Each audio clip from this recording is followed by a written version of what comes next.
इतिहास में एक इंसान ऐसा हुआ जिसने दुनिया के सबसे बड़े रहस्य का पर्दाफाश करने का दावा किया और अंदाजा लगाया जा सकता है कि इसके बदले में समाज ने उसके साथ क्या किया। शायद विरोध किया होगा।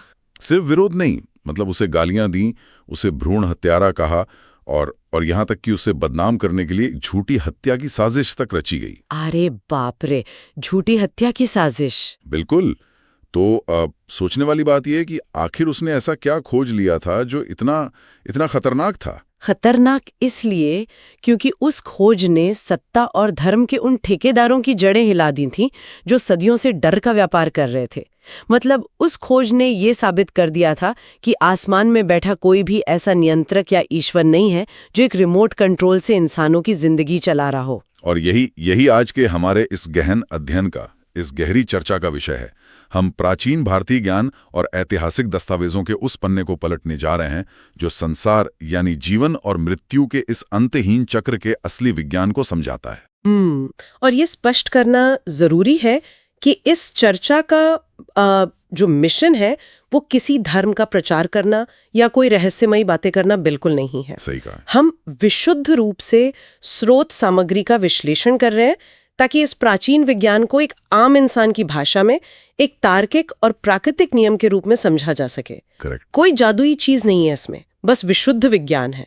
तो ठीक है, चलिए इस विषय की परतें खोलते हैं। बिल्कुल, शुरू करते हैं। तो समझने की कोशिश करते हैं कि आखिर उस महान खोजी ने ऐसा क्या देख लिया था जिससे इतना बवाल मच गया। देखिए, अगर हम उस महान खोजी जिन्हें दुनिया बुद्ध के नाम से जानती है उनकी यात्रा को देखें तो ये किसी आधुनिक वैज्ञानिक की रिसर्च से कम नहीं थी।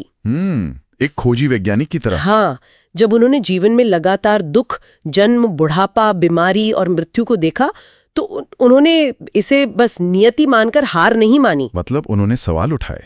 बिल्कुल, उन्होंने एक बहुत बुनियादी सवाल उठाया कि अगर ये जीवन रूपी घर है, ये जो पूरा जन्म मरण का चक्र है, तो इस चक्र को, इस संसार को बनाने वाला कोई ना कोई मालिक या रचयिता तो जरूर होगा। ये तो बहुत स्वाभाविक सी बात है। मतलब हम इंसानों की फितरत ही ऐसी है कि अगर कोई मशीन चल रही है तो हम मान लेते हैं कि कोई ना कोई इंजीनियर तो होगा ही जिसने उसे बनाया है। सही कहा। उन्होंने भी यही सोचा होगा कि संसार का उसका डिजाइनर कहाँ छिपा है। हाँ, और यहाँ सबसे हैरान करने वाली बात यह है कि स्रोतों में उनके उस अनुभव का बहुत ही सुंदर वर्णन है।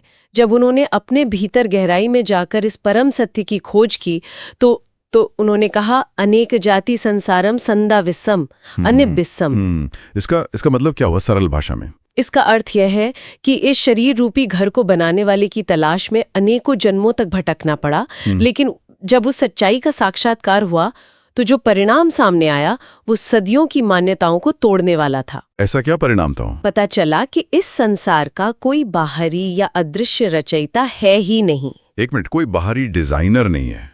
मतलब हम किसी बाहरी शक्ति का इंतजार कर रहे हैं, लेकिन ये विज्ञान कह रहा है कि पूरा का पूरा कंट्रोल पैनल वो हमारे ही दिमाग के अंदर फिट है। ठीक यही बात है, एकदम सटीक।